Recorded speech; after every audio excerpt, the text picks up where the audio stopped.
Hello, my name is Ryan McCombie, and today I'll be talking to you about the sexually transmitted disease, Chancroid. Chancroid is also known as soft chancre and ulcus moale. Chancroid is a sexually transmitted disease that infects the genitalias. It is caused by a bacterial infection of the bacterium Haemophilus ducreyi. Transmission. Chancroid is a sexually transmitted disease, which means that it is spread from person to person almost always by sexual contact. However, there have been a few cases in which healthcare providers have become infected through contact with infected patients. Haemophilus ducreyi is spread from person to person by vagina, anal, and oral sexual contact. Chancroid occurs when Haemophilus ducreyi penetrates the skin through an injury, like a scratch or a cut. Once past the skin surface, the environment allows bacteria to grow rapidly. Uncircumcised men are about 3 times more likely to become infected following exposure. Many cases of chancroid in the United States occur in people who have traveled to countries where the disease is more common.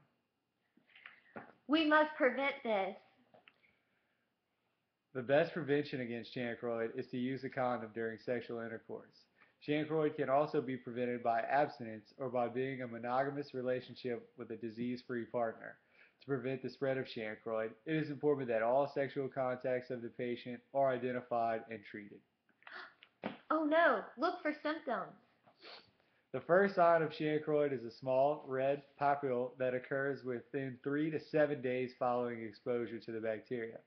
It may take up to a month to realize.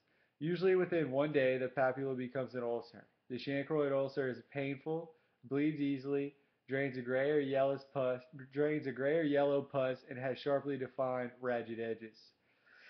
They can vary in size from an eighth of an inch to 2 inches in diameter. Men usually have one ulcer, but women often have four or more. Sometimes kissing ulcers occur when one ulcer spreads from the bacterial infection to an opposite skin surface. For example, kissing ulcers can come from on the lips of the labia majora. Alternatively, women may not have an external sore, but may experience painful urination, intercourse, and/or bowel movements, and may have a vaginal discharge or rectal bleeding. Treatment. Go to the doctor now. Chancroid may be diagnosed and treated by a urologist, an infectious disease specialist. For a clear-cut diagnosis of chancroid, Haemophilus ducreyi must be isolated from the ulcer. To do this, a sterile cotton swab is swiped over the ulcer to obtain a pus sample. In the laboratory, the sample is put into special media and placed in an incubator.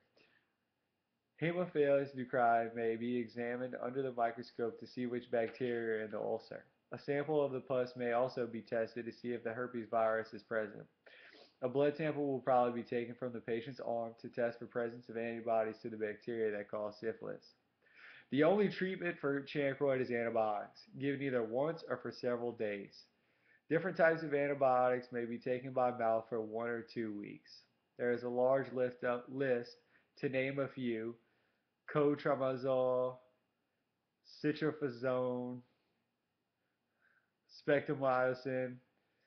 These are just to name a few. The, the ulcers may be cleaned and soaked to reduce the swelling. Salt solution dressings may be applied to the ulcer to reduce the spread of the bacteria and prevent additional ulcer. A serious infection of the foreskin may require circumcision. Plus, pus would be removed from the affected lymph nodes by using a needle and syringe. Very large bobos may require surgical drainage. The stats. Incidents for chancroid are rare in the United States. Approximately 1 in 1,902,100 people, or 0%, out of 1 out of 143 people total in the USA. Additional facts: prognosis. If not treated, chancroid may either go away quickly or patients may experience the painful ulcers for many months. A complete cure is obtained with antibiotic treatments. Severe ulcers may cause permanent scars. Severe scarring of the foreskin may require circumcision. Again, urethral fistulas may occur and require corrective surgery also. Thank you, and I hope you enjoyed this short mentoring talk about chancroid.